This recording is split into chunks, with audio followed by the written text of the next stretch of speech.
Topic की जिसका नाम है प्रिज्म द्वारा अपवर्तन। प्रिज्म द्वारा अपवर्तन, रिफ्रैक्शन थ्रू प्रिज्म।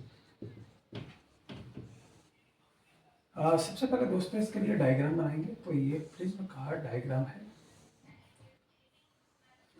दोस्तों प्रिज्म नॉर्मली कांच का बना होता है और प्रिज्म की आकृति को यदि आप देखोगे तो दो असमांतर पृष्ठों से घिरी हुई जो आकृति है या दो असमांतर पृष्ठों से घिरे हुए पारदर्शी माध्यम को प्रिज्म कहा जाता है। दोस्तों यहाँ पर जो असमांतर पृष्ठ है उनके बीच में जो बनने वाले कोण है, ये वाले कोण जो है उनको प्रिज्म कोण कहा जाता है। इस प्रिज्म का नाम हम रख सकते हैं ABC। ठीक है। अब सबसे पहले दोस्तों इस प्रिज्म में वैसे तो हमको 3 पृष्ठ यहाँ दिखाई दे रहे हैं, लेकिन हमको 2 पृष्ठों से मतलब है आमने सामने वालों से, जिनसे अपवर्तन की घटना घटित होगी। तो सबसे पहले मानते हैं कि ये कोई पृष्ठ 1 है और ये पृष्ठ 2 है। ठीक है दोस्तों, ये मान के चलते हैं कि यहाँ से जो प्रकाश आएगा वो विरल माध्यम मतलब कि हवा। ठीक है, यहाँ पर कांच से बना हुआ है तो कांच एक सघन माध्यम की तरह बिहेव करेगा, जबकि वापस यहाँ पर विरल माध्यम यानी कि हवा की हम बात करेंगे। ठीक है। अब दोस्तों यहाँ पर मानकर चलते हैं कि जो हवा में जो अपवर्तनांक है वो μ1 है, जबकि इसका जो अपवर्तनांक है कांच का वो μ2 है, जबकि हवा का μ1 है। ठीक है। मान के चलते हैं दोस्तों कि पृष्ठ 1 पर कोई प्रकाश की किरण इस तरह से आपतित हुई है। यह आपतित प्रकाश की किरण है दोस्तों। ठीक है, ये आपतित प्रकाश की किरण है। अब हम जानते हैं कि जब विरल माध्यम से सघन माध्यम में प्रकाश की किरण प्रवेश करती है तो उसकी चाल घट जाती है यानी कम हो जाती है, जिसके कारण वो अविलंब की ओर झुक जाती है। तो सबसे पहले यहाँ अविलंब की रचना करेंगे, जिसके कारण हम दिखाएंगे कि वो झुकी है क्या नहीं झुकी। तो ये हम देखेंगे कि प्रकाश की किरण जो है वो सघन माध्यम में प्रवेश करते ही अविलंब की ओर झुक जाती है। दोस्तों इस प्रकाश की किरण को हमने आपतित किरण कहा है, जबकि इस प्रकाश की किरण को अपवर्तित किरण कहा है, क्योंकि ये अपने पथ से विचलित हो गई है। अब दोस्तों यहाँ देखेंगे कि पृष्ठ 2 पर ये सघन माध्यम से विरल माध्यम में प्रवेश करेगी, यानी कि यहाँ पर भी हमको एक अविलंब की रचना करनी पड़ेगी, क्योंकि यहाँ पर दूसरा पृष्ठ आ रहा है। ठीक है, और हम देखेंगे कि सघन से जब प्रकाश की किरण विरल माध्यम में प्रवेश करेगी तो अविलंब से दूर हट जाएगी। इस किरण को हम निर्गत किरण बोलेंगे। दोस्तों इस किरण का नाम है क्या? निर्गत किरण।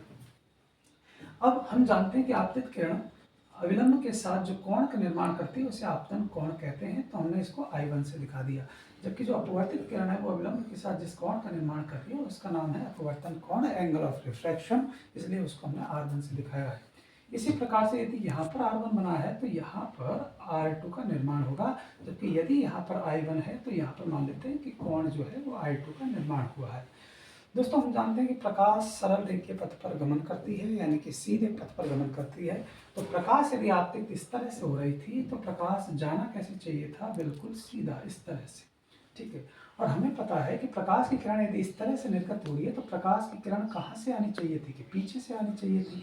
तो हम मान के चलते हैं कि प्रकाश की किरण तो यहाँ से आनी चाहिए थी। ठीक है, यहाँ से प्रकाश की किरण आनी चाहिए थी।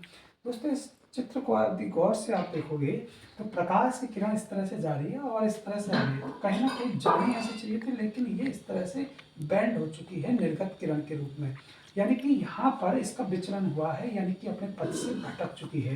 तो यहाँ पर जो कोण बनेगा उसका नाम है एंगल ऑफ डेविएशन, यानी कि डी कोण को मैं यहाँ विचलन कोण बोल रहा हूँ, यानी कि एंगल ऑफ डेविएशन। दोस्तों इसको नाम देते हैं अपन कुछ, जैसे कि मैंने इसको NOP इस तरह से कुछ नाम दिया है। दोस्तों सबसे पहले हम बात करें एक चतुर्भुज इसके अंदर बन रहा है ANOP। चतुर्भुज ANOP में तो दोस्तों चतुर्भुज के चारों कोणों का योग 360 डिग्री होता है। तो कोण A प्लस कोण N प्लस कोण O प्लस कोण P, और चारों का योग हो जाएगा कितना? 360 डिग्री। तो दोस्तों यहाँ पर हम जानते हैं कि N और P पर अविलंब है, इसीलिए यहाँ पर N और P संयुक्त रूप से, यानी कि प्रत्येक का 90 डिग्री मान है। तो N और P दोनों मिलकर कितना बना रहे हैं? N प्लस P का जो मान है वो 180 डिग्री प्राप्त होता है। तो दोस्तों N और P का जो मान 180 डिग्री है उसको यहाँ पर रखें, तो कोण A प्लस कोण O बराबर 360 डिग्री, और ये 180 जो है वो इधर आएगा तो माइनस का 180 डिग्री, यानी कि कोण A प्लस कोण O बराबर बचेगा हमारे पास 180 180 डिग्री। इसको इक्वेशन नंबर 1 नाम देते हैं। अब दोस्तों इस चतुर्भुज के अंदर हम देखेंगे तो एक त्रिभुज निर्माण होगा जिसका नाम है MNP में, त्रिभुज MNP में। तो त्रिभुज MNP में यदि हम देखें तो देखिए दोस्तों, यदि ये पूरा अभिलंब के साथ I1 कोण का निर्माण कर रहा है, आपतित करण इस तरह से, यदि I1 कोण का निर्माण कर रही है और यहाँ पर R1 बन रहा है, तो यहाँ पर जो कोण बनेगा उसका नाम होगा I1 minus R1, I1 minus R1। तो हम कहेंगे कि MNP के अंदर I1 माइनस R1 यानी कि इस कोण का योग प्लस इस कोण का योग कितना होगा, मतलब इस कोण को निकाले हम तो कितना प्राप्त होगा, I2 माइनस R2, तो प्लस I2 माइनस R2। दोस्तों हम जानते हैं कि जो बहिष्कोण होता है वो आंतरिक कोणों के योग के बराबर होता है। तो यदि इस आकृति को आप इस तरह से देखोगे तो यहाँ पर हमारे पास I1 माइनस R1 बन रहा है, यहाँ पर I2 माइनस R2 बन रहा है, लेकिन यहाँ पर हमें बहिष्कोण विचलन कोण के रूप में दिया हुआ है। तो बहिष्कोण बराबर होता है आंतरिक कोणों का योग, यानी कि बराबर डी। बहिष्कोण को बराबर में लिखूंगा, ठीक है। तो I1 plus I2, I1 plus I2 है ना, ठीक है, माइनस कॉमन ले रहा हूँ मैं R1 और R2 से, तो ब्रैकेट में लिखूंगा R1 प्लस R2 बराबर एंगल ऑफ डेविएशन यानी कि विचलन कोण, ठीक है दोस्तों। तो इस तरह से हमारे पास ये इक्वेशन नंबर 2 प्राप्त होती है। अब बात करते हैं दोस्तों एक त्रिभुज जो आपको दिया हुआ है NOP में, तो त्रिभुज NOP में, और त्रिभुज NOP में देखेंगे तो यहाँ पर एक कोण बन रहा है R1 प्लस एक कोण का नाम है O प्लस कोण जो अदर बन रहा है, जो तीसरा कोण है उसका नाम है R2, और त्रिभुज के तीनों कोणों का योग होता है 180 डिग्री। दोस्तों यहाँ से कोण O का यदि मान निकालना है तो समीकरण 1 में O के स्थान पर रख सकते हैं, तो कोण O बराबर 180 डिग्री। ये R1 R2 इधर जाएगा तो माइनस को हो जाएगा, माइनस को कॉमन ले लूँ तो इसको ऐसे लिख सकता हूँ R1 प्लस R2। दोस्तों इस मान को मैं रख सकता हूँ किसके अंदर, समीकरण 1 में। तो समीकरण 1 में यदि O के स्थान पर इस वैल्यू को रख दें तो कोण A प्लस कोण O के स्थान पर आएगा 180 degree minus R1 plus R2 बराबर 180 डिग्री। 180 से 180 कट जाएगा, और कोण A यानी कि प्रिज्म कोण, A का मतलब है प्रिज्म कोण, क्योंकि हमने आपको बताया था कि A B C पर बनने वाले जो कोण है उनका नाम है प्रिज्म कोण। तो प्रिज्म कोण A बराबर आएगा R1 प्लस R2। ये दोस्तों हमारे पास इक्वेशन नंबर हो गई 3।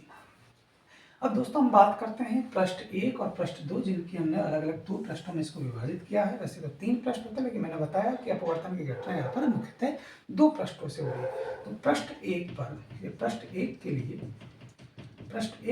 और पृष्ठ 1 के लिए देखें तो विरल से सघन में प्रकाश की किरण प्रवेश कर रही है, यानी कि विरल से सघन। दोस्तों हम जानते हैं कि अपवर्तन की घटना में स्नेल का नियम जरूर लगता है, तो साइन, ठीक है। और यहाँ देखिए इस पृष्ठ के लिए आपतन का काम कर रहा है I1, जबकि अपवर्तन कोण का काम कर रहा है R1।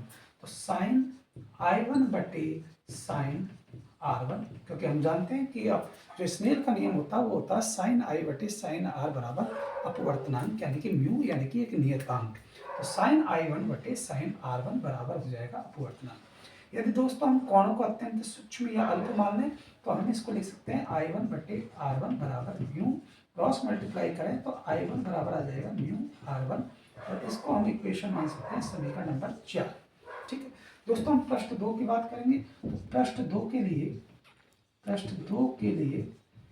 2 में हम देखें तो यहाँ प्रकाश की किरण सघन से विरल में जा रही है, यानी कि उल्टा, पहले विरल से सघन गए थे, अब सघन से विरल की तरफ प्रकाश की किरण प्रवेश कर रही है। तो सघन से विरल यानी कि पहले से उल्टा हो गया, ठीक है। पृष्ठ 1 की तुलना में यदि पृष्ठ 2 की बात करें तो उल्टा हमको देखने को मिल रहा है कि पहले विरल से सघन गए थे, अब सघन से विरल जा रहे हैं। तो पृष्ठ 2 के लिए हम यहाँ लिखेंगे साइन, स्नेल का नियम लगाएंगे वापस, और यहाँ पर जो I1 काम कर रहा है ना वो ही यहाँ पर R2 काम कर रहा है। तो साइन I1 की जगह आएगा R2 बटे साइन I2, या फिर ऐसे समझिए कि पृष्ठ 1 की तुलना में पृष्ठ 2 की जब हम बात कर रहे हैं तो थोड़ा उल्टा माध्यम प्राप्त हो रहा है, इसीलिए हम इनको उल्टा कर दिए बराबर, ठीक है। और जो पहले म्यू प्राप्त हुआ था हमारे पास अपवर्तनांक, तो वो भी अब क्या हो जाएगा उल्टा, क्योंकि पहले विरल से सघन गए थे और अब सघन से विरल जा रहे हैं।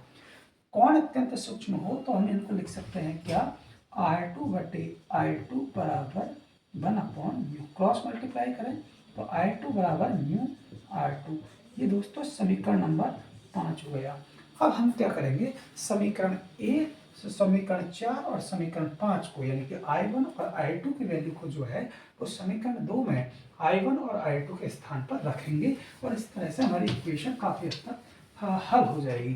तो समीकरण 2 में 4 तथा 5 से, समीकरण 2 में 4 तथा 5 से I1 तथा I2 को रखने पर, I1 तथा I2 को रखने पर, तो देखिए आप देखिए समीकरण नंबर 2 में I1 जो आपको दे रखा है वो दे रखा है म्यू R1 प्लस समीकरण 2 में अब देखिए I2 की जगह क्या रख देंगे म्यू R2, ठीक है, minus bracket R1 plus R2 बराबर एंगल ऑफ डेविएशन यानी कि विचलन कोण।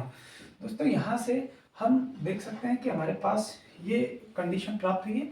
अब देखिए कि समीकरण नंबर 3 को हम देखें, समीकरण 3 से हम देख पाएंगे कि कोण ए जो है वो बराबर होता है R1 प्लस R2 के। यहाँ पर हमने देखा था, तो R1 प्लस R2 की जगह हम रख देंगे यहाँ पर एंगल ए। तो हमारे पास यहाँ से म्यू कॉमन आ रहा है, तो mu bracket R1 plus R2 minus यहाँ पर रख दिया हमने क्या एंगल ए बराबर डी। अब हम जानते हैं कि R1 plus R2 angle A के बराबर है, तो यहाँ पर भी mu angle A minus angle A बराबर डी। ठीक है, अब एंगल ए कॉमन आ जाएगा यानी कि प्रिज्म कॉमन आ जाएगा और हमारे पास बन जाएगा म्यू माइनस 1 बराबर डी।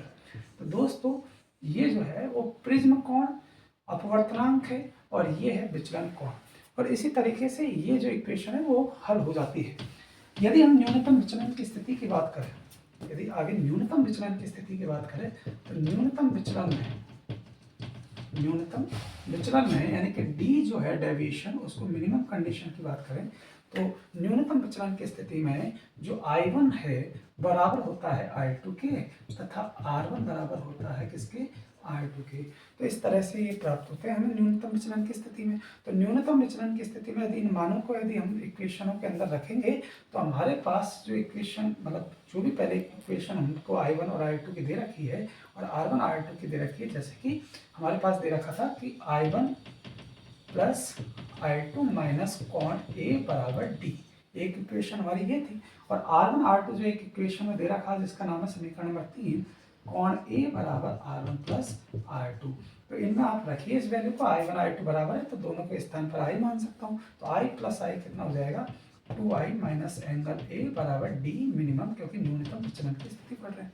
तो I का वैल्यू निकालेंगे तो 2I बराबर हो जाएगा माइनस ए इधर जाएगा तो D minimum plus angle A. तो दोस्तों I बराबर कितना आएगा, I बराबर आएगा D minimum plus angle A बटा 2।